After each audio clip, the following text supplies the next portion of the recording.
Today in AAH, I am always one to complain about Black History Month being subjected to just 1 month. Instead of complaining, I decided to make a small change. This is for my little brothers, my little sisters, all across the globe, and especially for my future babies. So come with me, learn with me, read with me. Every week, I will be reading an excerpt from Today in African American History, 366 Days of Historical Events and Accomplishments. And I am excited. Black History, baby.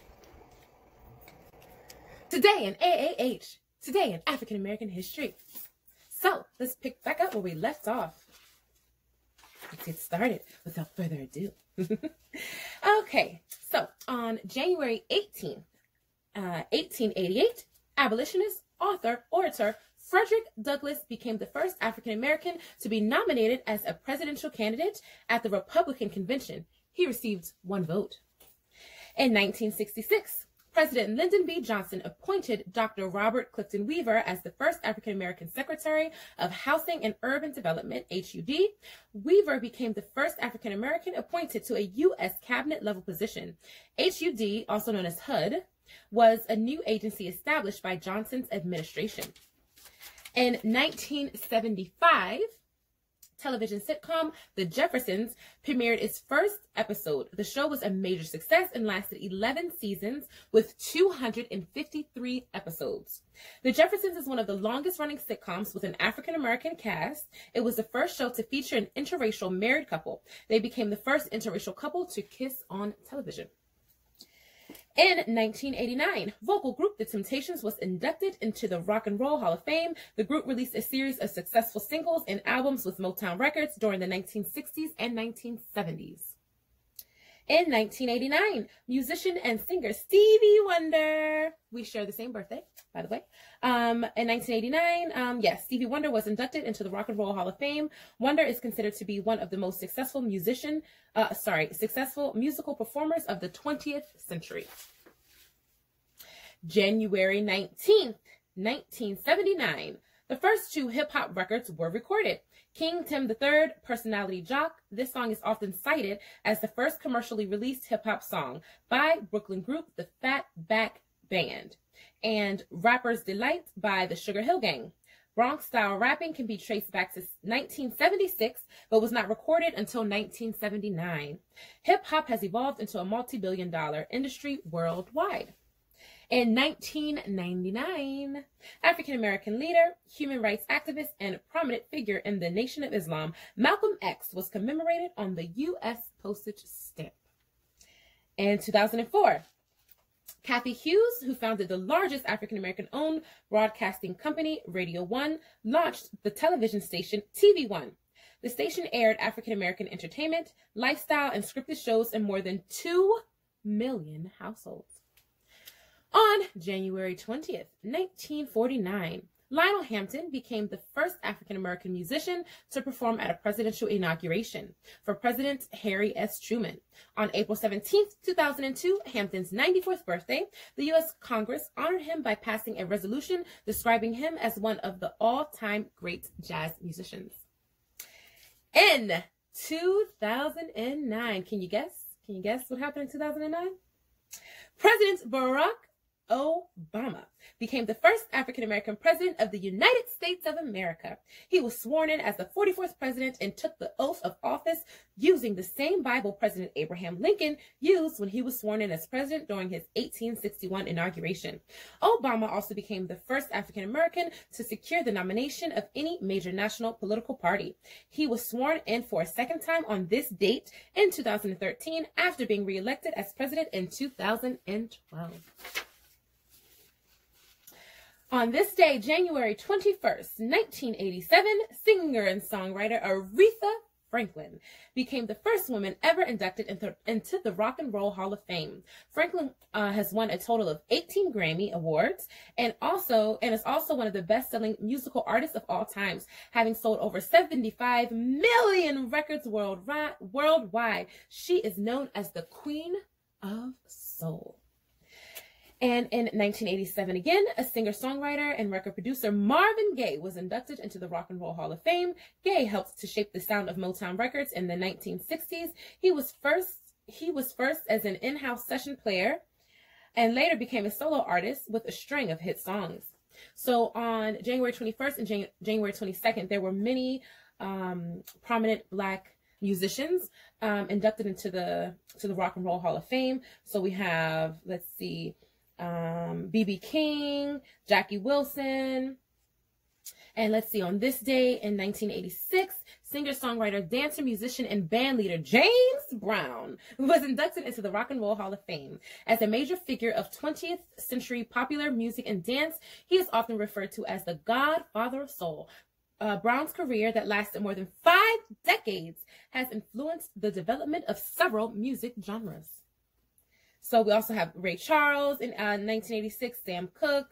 So we have a lot going on in January 21st and 22nd with regards to being inducted into the Rock and Roll Hall of Fame. Pretty cool. On January 23rd, General Surgeon Dr. Daniel Hale Williams opened Providence Hospital in Chicago, the first interracial facility in the country. This hospital was also one of the first schools to offer nursing for African American students in the United States. Dr. Williams later became the first surgeon in the United States to successfully perform an open heart surgery. His patient, James Cornish, fully recovered and would go on to live for another 50 years. In 2001, Roderick R. Page became the first African American as well as the first school superintendent to serve as the U.S. Secretary of Education. Go ahead, brother. January 24th, 1938, Jack and Jill of America was founded. It was formed by African American mothers with the idea of bringing together children through educational, social, and cultural experiences. Today, it has over 230 chapters nationwide, representing over 40,000 family members. It is headquartered in Washington, D.C., the District of Columbia. In 1972, Shirley Chisholm became the first African-American candidate for a major party's nomination for President of the United States and the first woman to run for the Democratic Party's presidential nomination. In 1968, Chisholm also became the first African-American woman elected to the United States Congress. She represented New York's 12th Congressional District for 7 terms from 1969 to 1983. 1985, Los Angeles Mayor Thomas Bradley was awarded the NAACP medal for becoming a 4-term mayor and overseeing the most successful Olympics in history, which took place in his city in 1984. His 20 years in office marked the longest tenure by any mayor in the city's history.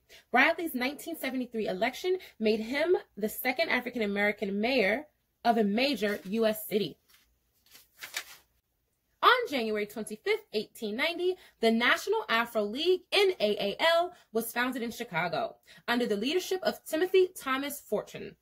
The focus of the league was to obtain equality, civil rights, education, and public accommodations for African Americans. In 1980, Black Entertainment Television, also known as BET, was launched as the first cable network created for African American viewers by founder Bob Johnson. Although BET thrived in the 90s by expanding its viewership and product line, Johnson decided to take the company private in 1998. In 2001, he sold BET to Viacom for $3 billion, making Johnson the first African American billionaire. Now, I did not know that. So, Mr. Bob Johnson, okay. In 1983, Michael Jackson's album Thriller became the first to produce 5 top singles: The Girl Is Mine, Billie Jean, Beat It, You Want to Be Something, and Human Nature.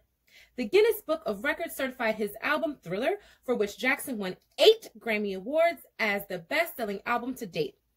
Also cited Jackson, the Guinness Book of Records also cited Jackson for winning the most awards, 7, at the American Music Awards in 1984. Michael Jackson began his solo career by acting in the 1977 film The Wiz. His enormous record sales and successful concerts earned him the title King of Pop. In January, on this day, in January 26, 1939, George Gibbs became the first African American to set foot on the continent of Antarctica. He was one of 40 U.S. Navy men selected from 2,000 applicants. Gibbs was a member of Admiral Richard Byrd's third expedition to the South Pole from 1939 to 1941. The men sailed on the USS Bear. After a career in the Navy, Gibbs became a civil rights leader in Rochester, New York, and helped to organize the local chapter of the NAACP.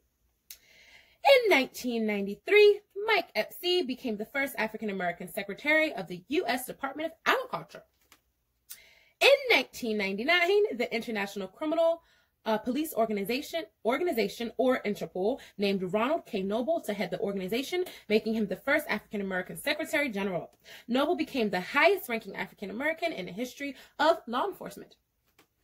And in 2016, the Guinness Book of World Records declared the famed actor Samuel L. Jackson's films have generated more than $7.4 billion worldwide at the box office, making him the highest-grossing actor in history. Jackson has acted in more than 120 films and has been part of the successful Star Wars, Jurassic Parks, and Marvel franchises. He has also had a successful career as a voice actor in many animated series and video games. So, we have completed another week of amazing accomplishments and achievements in Black history. And again, I want to say thanks for watching, thanks for listening, thanks for reading, thanks for learning with me. Black history, baby. African American history, baby. Join me again next week.